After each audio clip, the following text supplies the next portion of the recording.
So in this video I'll be showing you the updated D100 Dungeon Dice and Table Roller app, which will be available on Google Play shortly. The first part of the video I'll show you all the changes that have been made to the app, and in the second part I'll show some of the features in case you didn't see that first video. So with the changes that have been made, we've broken up the app into clear, distinct sections. So we've got a title section, we've got a control section, random rolls, combat, then the tables, we've got an about section, and then websites that you might want to check out. The app's had a bit of a makeover with all of the buttons. In the random rolls sections we've got an items damage button and a random skill button. I'll just explain initially that when you roll on armor and weapons, the app now generates the damage pips of the item, so it saves you having to make a separate roll. And the same applies with weapons. It's going to generate a random between 1 and 3 pips of damage for those specific items. If you want to generate it randomly, you just need to click on the items damage button and it's going to generate between 1 and 3 pips for you. And then there's a random skill button. At some point in the game you might come across that, where you need to roll for a random skill and it will just generate a random skill for you. The combat section hasn't really changed. So what we've got first off is fate potions. So you can drink multiple fate potions, you can stack them, and you can apply a result to your die roll. So let's say we drank 2 plus 20 potions, we can click plus 40, and then we can roll on a table, and then the app will roll and add 40 to our result, and then it gives us what we found, and then it automatically resets, so you don't have to keep switching those fate potions on and off. Once you've used them, it will reset itself and you don't need to worry about it. Then at points in the game you might be asked to apply a modifier to a roll. So all you need to do is select where it's a minus or a plus modifier, use the left or right hand buttons. Let's say it's a plus modifier, and then you select one from the list and they go up in increments of +5. So let's say we had plus 20 to a die roll. The app comes on and it lights up telling you that the next roll is going to be with a plus 20 modifier.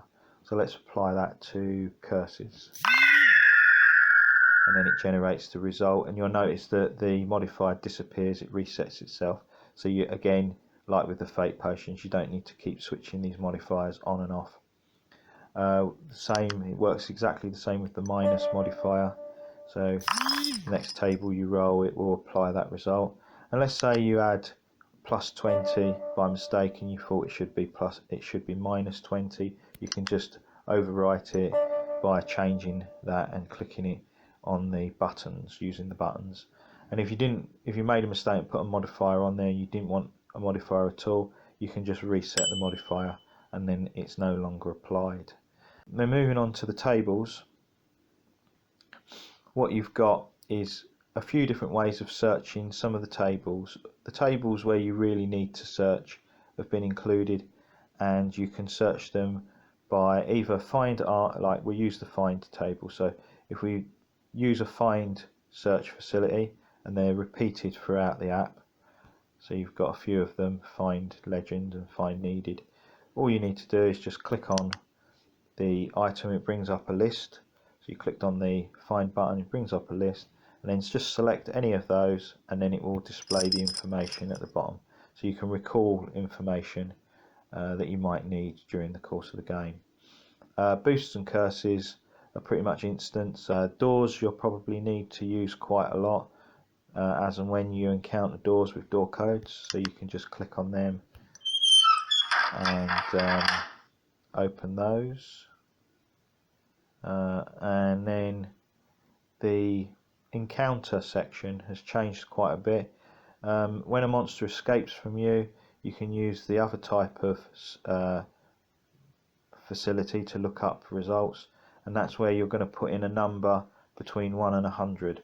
So when you've escaped a monster, you need to write down the monster's number on the dungeon sheet, and then you would enter that number into search facility, let's say it was 41, and then you hit the encounter button and it brings up the monster that was recorded on your dungeon sheet.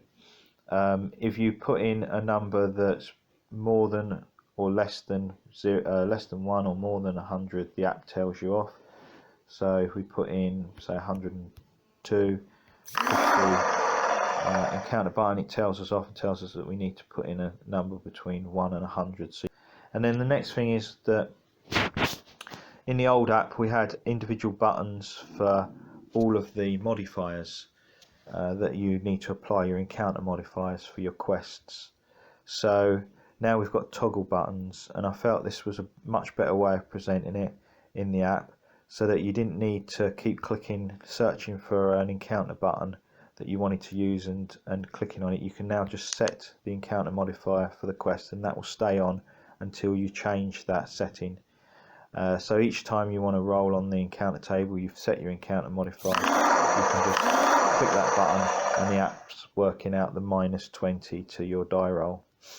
And again, we've got both table results there for EA and E. The encounter rule button is, you can set that to on or off, and if you're not familiar with that rule, that was introduced in the Adventurer's Companion book. And what the encounter rule does is, if you was to roll less than 0 or less on a table, on the encounter table, you would roll some dice and to generate a new number that you would look up on the table, and that would give you results. I think it's the first 5 monsters on the table, the lower monsters, so you'd be encountering a range of those instead of keep encountering the default lowest value, which would be 1, which would be giant rats all the time.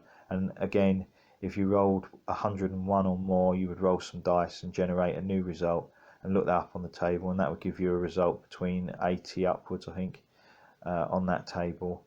And so you wouldn't always be encountering the highest value, which is a golden dragon, on that table. So you can toggle that on and off. So if you want it on, you can use it. If you don't, maybe you want to encounter giant rats a lot because you're collecting parts for that type of monster, that's fine, just switch it off and it won't apply. Then moving on to the find table, I've included the colours in text as well as so that any colourblind players can clearly see which is which. And then the geographic table, again, that's searchable. So various different results, and all the text displayed has been presented a little bit better for the sake of its appearance. So it's a bit clearer and a bit presented a bit more nicer. Then the items table, again, click on that and it works in the same way with the search facility. The investments table hasn't really changed. We've now got a find legend button. You can select your legend, and they're listed in order from the weakest to the strongest as they are presented on the table in the rulebook. And then the mapping button now displays the text of the colour, so that helps with colourblind players. And then the needed table, you've got the button to push, and then you've got the find needed table. This table is used a lot in the between quest phase, and so as well as giving you a list of all the different components on that you can browse and choose from to buy, I've also put a shorthand description by each one to make it a bit easier to choose what you want. And if you want a more detailed result, again, you can click on one of them and it gives you the full description. The parts table hasn't changed. If you do roll a rare or a scarce or an uncommon, it automatically rolls a new part for you, so you don't have to roll again on that. And then the quest table, again, it's going to generate a quest for you, or you can find a quest in the list, so you can look at all the different ones. If you're in the middle of a quest and you can't quite remember what you're doing, or you want to recall that information, you can just click on that, and that's listed alphabetically for ease of finding the result you want.